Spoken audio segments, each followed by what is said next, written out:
चलिए एक बार और आप सभी के क्वेश्चन ले लेते हैं जल्दी से। जिन लोगों के जो जो कमेंट आए होंगे उस पर देख लिया जाएगा।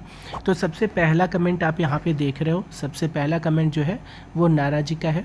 देखिए इन्होंने लिखा है कि D1 में यानी लग्न कुंडली में, तो लग्न कुंडली एक बार हम लोग समझ लेते हैं। देखिए लग्न कुंडली ये हो गई इनकी, कह रहे हैं D1 में लिख रहा है इनके D1 का जो लॉर्ड है जुपिटर सेकेंड हाउस में राहु के साथ है। ठीक है, D1 का लॉर्ड जुपिटर सेकेंड हाउस में है राहु के साथ। यहाँ पे है राहु के साथ इनका गुरु जुपिटर, ठीक है, जो कि एक तुला राशि है। तो 7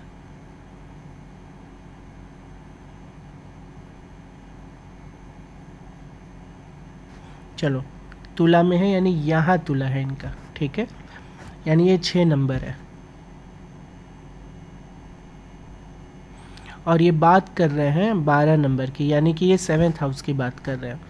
तो 7th हाउस का लॉर्ड होता है जुपिटर, 12 नंबर के स्वामी कौन है? जुपिटर। वो कह रहे हैं कि इनके सेकेंड हाउस में बैठे हैं राहु के साथ, ठीक है, चलो ये बेहतर, गुड।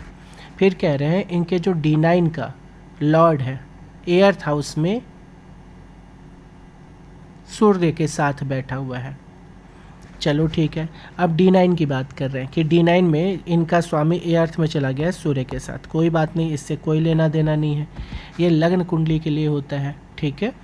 अब मैरिज के योग में आपका क्लियरली दिखा रहा है कि जो आपके हस्बैंड वाइफ की बात हो रही है कि वो जो होंगे, क्योंकि राहु के साथ है तो थोड़े रिश्तों को लेके आपको बहुत सतर्कता बरतनी होगी सही से चलाने के लिए, क्योंकि आपके में देखने को मिलेगा बातों को काटना, गलत शब्दों का प्रयोग कर लेना, ये सारी चीज़ें आपको देखने को मिलेगा। तो इस पे काम करिए। और क्योंकि राहु गुरु के साथ है जिसको चांडाल योग भी कहते हैं, और सेकंड हाउस में ही बना रहे, यानी आप ज़्यादा भी बोलोगे और गलत शब्दों का प्रयोग भी कर लोगे। और क्योंकि सप्तम हाउस के स्वामी है जो राहु के साथ में पीड़ित हो रहे हैं, तो यानी सप्तम हाउस को प्रॉब्लम आ सकती है। ये कहाँ से आते हुए दिख रहे हैं आपको? तो जो आपके 7th हाउस के लॉर्ड जब सेकेंड हाउस में जाते हैं तो फैमिली मेम्बर्स लेके आते हैं, ठीक है, लेकिन किसी रिलेटिव का होना भी पॉसिबल है। लेकिन कैसे देखेंगे? तो जब आपकी कुंडली है उसके आप पहले घर को, 5वें घर को और 7वें घर को, यानी इस घर को, इस घर को और इस घर को ज़रूर देखिए। इसमें कनेक्शंस अगर जनरेट होते होंगे तो ये लव मैरिज की तरफ चली जाएगी कुंडली, ठीक है। चलिए उम्मीद करते हैं बातें समझ में आ गई होंगी। नौमांस को कब देखते हैं? नौमांस को आपकी कुंडली की स्ट्रेंथ देखने के लिए, फिर राशि तुल्य नौमांस बना के भी आप भाव को चेक कर सकते हो, ठीक है। बहुत सारी चीज़ों के लिए देखा जाता है। लग्न का प्रभाव जानने के लिए भी किया जाता है, ठीक है। जैसे कि अगर किसी के पहले घर में आपको देखने को मिल रहा है कि पहले घर का लग्न जो है मेष है, लेकिन नौमांस में यही चीज़ जो दिख रहा है आपको अगर वृषभ की तरफ जा रहा है 2 नंबर की तरफ, तो मेष राशि की प्रवृत्ति उस पर्सन में होगी, लेकिन तुला की भी वृषभ की भी प्रॉपर्टी उसके अंदर देखने को मिल जाएगी, ठीक है। तो ये उसके अंदर की बात हो रही है, मेष के अंदर की बात हो रही है ये, ठीक है। बात को समझिएगा, डिविजनल चार्ट है ये। चलिए आइए अब बात करते हैं, हम लोग आगे बढ़ेंगे। सेकंड क्वेश्चन देखिए, यहाँ पे भी क्वेश्चन में भी आप देखोगे अगर, तो यहाँ पे जो ये लिखा हुआ है ये है ही 7th हाउस लॉर्ड के लिए, इसलिए उन्होंने ये क्वेश्चन ऐसा लिखा हुआ। आइए अब बात करते हैं, प्रिडिक्शन है ये जुलाई मंथ के बारे में, ठीक है। चलिए कोई बात नहीं है, जुलाई मंथ का जिन्होंने नहीं देखा है वो देख लेंगे। अब इनका जो क्वेश्चन है ये देख लेते हैं। इनका ने लिखा है कि D1 माई लगन इज जेमिनी। चलिए इनका भी सेम क्वेश्चन है। तो कह रहे हैं कि D1 माई लगन इज जेमिनी। चलो यहाँ कह रहे हैं कि ये 3 नंबर हो गया। 7th हाउस में सैगिटेरियस यानी 9।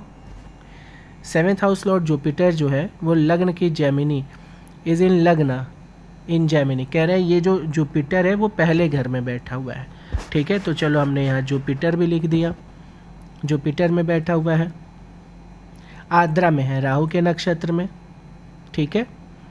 D1 5th हाउस लॉर्ड, ठीक है, D1 का जो 5th हाउस लॉर्ड है Venus is at 6 degree in Aries. देखो अब यहाँ पे आप बात बताते हैं, देखिए ये जो क्वेश्चन पूछे इसके बारे में अभी आप समझिएगा। अब इनको हमको राहु और चंद्रमा इनका देखना पड़ेगा। चलिए अब देख लेते हैं। तो यहाँ समझिएगा, कह रहे हैं कि D1 5th house lord Venus is at 6 degree. चलो कह रहे हैं कि जो इनका शुक्र है वे 6 डिग्री का है और मेष में बैठा हुआ है 11th में।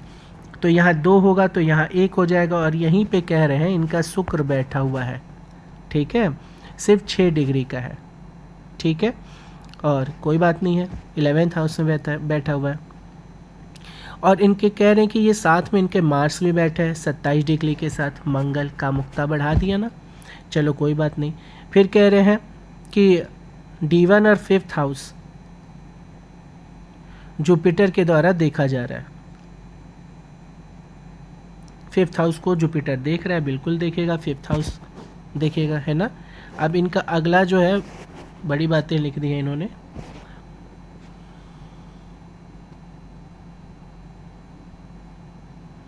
कह रहे हैं, चलो बाकी हो गए।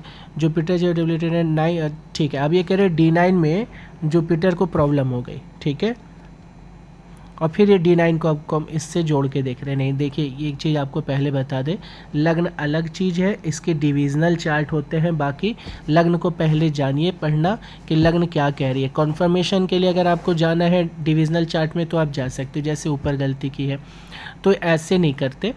पहली चीज़ आपको टोटल आपका जो क्वेश्चन है वो लिख दीजिए। चलिए आपने ये सारी चीज़ें बता दी, या अपना डिटेल बता दीजिए, अपना क्वेश्चन लिख दीजिए, हम आपको उसको चीज़ें एक्सप्लेन कर देंगे, खुद ही आपको समझ में आ जाएगा, ठीक है। कह रहे पिछले जन्म का कोई कर्मा है नहीं। अब देखिए यहाँ पे बात को समझेंगे, कैसे पता चलेगा, ये क्यों हमने बोला कि अब हमको आपके राहु को देखना पड़ेगा, भ्रम की स्थिति जनरेट करता है। आप सबसे पहले लगन, जो आपका लगन है, इसके नक्षत्र को देखिए, ठीक है। फिर चंद्रमा पीड़ित हो रहा है कि नहीं, इसको देखिए, और राहु ये 7, 8 और 9 इसमें नहीं होना चाहिए, ठीक है। अगर ऐसा है तो हमें बताइए, बाकी अपना डिटेल लिखा करेंगे और हमें पूछा करें, हम ज़्यादा अच्छे तरीके से आप लोग को समझा देंगे, ठीक है। अगर आप सीखना चाहते हैं तो मोस्ट वेलकम, कोर्स अवेलेबल है, आप लोग सीखिए। और बहुत अच्छी बात है, जितने ज़्यादा लोग सीखेंगे उतना ज़्यादा ज्योतिष की उन्नति होगी, ज़्यादा से ज़्यादा लोगों तक आप चीज़ों को पहुँचा पाओगे, ठीक है। चलो ठीक है, वैसे ही आपके हमने कमेंट को पहले भी बताया था, है ना। तो वैसे ये क्या होता है, ये अब लव मैरेज की तरफ कुंडली जा रही है। अगर 3rd हाउस को दिक्कत ना हुई हो तो ये लव मैरेज की तरफ कुंडली ये भी जा रही है, ओके। वैसे भी मंगल शुक्र इनके 11th हाउस में है, तो किसी इनके पहचान वाले से ही इनका कनेक्शन ज़्यादा स्ट्रॉन्ग बन जाता है, यानी दोस्त में ही, जैसे कि हमेशा होता है। और इनका 11th हाउस से कनेक्शन जनरेट भी हो रहा है, ठीक है। तो ठीक है, कोई दिक्कत नहीं, सब कुछ बढ़िया है। अब कह रहे क्या पिछले जन्म का कोई कनेक्शन है। देखिए भाई, एक चीज़ आपको बता दें, किसी की भी कुंडली आप निकालोगे ना, किसी की भी अपनी मम्मी पापा का निकालिएगा, ठीक है। दोनों कुंडली निकालिएगा मम्मी पापा का, ठीक है। अगर पिछले जन्म का कनेक्शन नहीं होता तो ये लोग आते नहीं, वैसे भी 7 जन्मों का खाया जाता है कसम। आप अब दोनों लोग की कुंडली निकालना, देखना कितने सारे प्लैनेट सिमिलर होते हैं। आप इसकी तो बात ही छोड़ दो, आप तो अभी हस्बैंड वाइफ की बात ही छोड़ो, आप अपने सबसे करीबी दोस्तों की कुंडली निकालना, आपको खुद पता चल जाएगा कि आप दोनों लोगों की कुंडली में कितने सारे प्लैनेट सिमिलर हो रहे हैं। क्यों हो रहे हैं? यही तो कहलाता है कि वाइब नहीं मैच कर रहा। वाइब मैच करते कि तभी तो आप अपन उसके दोस्त हैं, क्योंकि आपके कोई प्लैनेट है जो एक दूसरे को पसंद कर रहे हैं, जो दोनों एक जैसे हैं, ठीक है। तो हम लोग दोस्ती तक जो है पिछले जन्म की वजह से करते हैं, शादी भी पिछले जन्म की वजह से करते हैं। ये सारे ग्रहों का खेल ही है। अगर आपका चिंतन, आपका मन, आपका चित्त इतना डेवलप हो गया कि ये इस चीज़ को समझ पाए तो इससे बाहर निकल जाएगा, ठीक है। चलो, अब हम लोग ने दोनों लोग को ये जवाब दे दिया है। अब आगे आ जाते हैं हिमांशु कुमार जी का। अच्छा, इनका चार्ट हम लोग ने देख लिया था और इनके बारे में इनको बता भी दिया था। वंदना जी का भी हो गया है। चलिए, तो आज हम लोग को जो कमेंट मिले हैं उनका जवाब हम लोग ने दे दिया है। आज कोई चार्ट बनाना नहीं पड़ेगा।